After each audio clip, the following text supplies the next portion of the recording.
Thank you. Can you confirm reports that the president is hoping to establish a U.S. sovereign wealth fund and give any estimated time of announcement for that? So I certainly don't have anything to announce from here.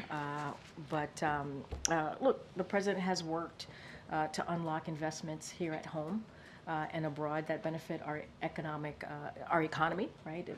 The economy and also our national security. That is something that the president has worked to do in the past 3.5 years. I just don't have anything to announce at this time.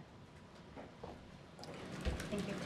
With Congress back today, can you just give us the broad White House view on the state of government funding negotiations? And obviously you issued the veto threat on the House Republicans' proposal, but with that dead on arrival in the Senate. So a couple of things. I think the SAP went out, so certainly would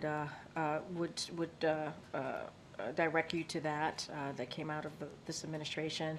But with the end of the fiscal year rapidly approaching, obviously by the end of this month in September, Congress needs to pass a short-term continuing resolution to provide more time to pass full-year funding bills. We urge Congress to do this quickly, to pass this quickly, to keep the government open. It is really easy. It's like their number one job. They know how to do this, to keep the government open and provide that emergency funding for disaster needs. I just talked about that at the top, about the needs that we're having just right now out west, as they have done on a bipartisan basis. They've done this before many times in the past. They need to get this done. The proposal from House Republicans is not a solution. It's just not. It contains a partisan poison bill, would erode our national defense, undermine our competition with China, fail our veterans and seniors, abandon communities struck by disasters, and hurt programs that support small businesses while making healthy tax cheats pay what they owe. So House Republicans should stop wasting time. I've said this many times before, repeat it at this podium, and to do their jobs for the American people by keeping the government open.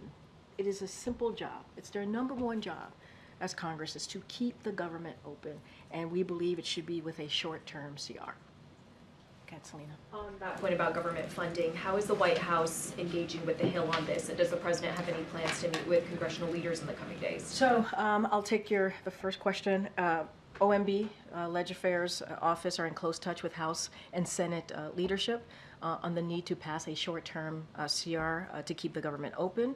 And I laid out what it would do if we didn't, and what it would erode, example, for our national security, as we just had the National Security Council rep here. We're coordinating with Democratic leadership on the best path forward for a short-term CR. And so this is something that, again, they need to do right away. They've done it before, many times before, in a bipartisan way. It is their number one job. Again, OMB and our Leg Affairs Office. And to your second question, the president speaks regularly with congressional leaders and gets updated regularly as well from his staff. And Congress knows how to do this. They do. They know how to do this. This is the most basic thing, most basic part of their job, is to keep the government open. So they know this. They don't need to hear from the president on this directly. They know this, and they can do it in a bipartisan way, as they have in the past.